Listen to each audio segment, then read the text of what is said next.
முருங்கைக்கீரையை இந்த பூவை வச்சு ஒரு அருமையான ஒரு பொரியல் தாங்க செய்ய போகிறேன் நான். அதுக்கு முன்னாடி வாங்க பார்க்கலாம் என்னதுன்னு. 4 வகையான பயிரை போட்டு ஒரு அருமையான குழம்பு தாங்க. அது என்ன பயிர் அப்படின்னா தட்டாம்பயிறு, சுண்டல், மொச்சப்பயிறு, பட்டாணி எல்லாம் போட்டு ஒரு நல்ல குழம்பு வச்சாச்சு.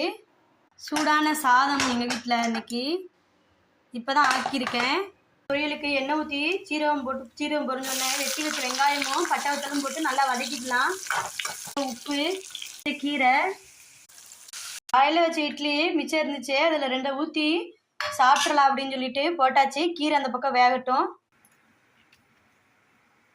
நல்லா அருமையாக இருக்குது பார்த்துக்கோங்க. தேங்காய் போட்டு ஒரு கிண்டிக்கிடலாம். கரண்டி போட்டுக்கிடலாம். வீட்டு ஸ்பெஷல் பயிர் குழம்பு, அருமையான முருங்கைக்கீரை பொரியல்.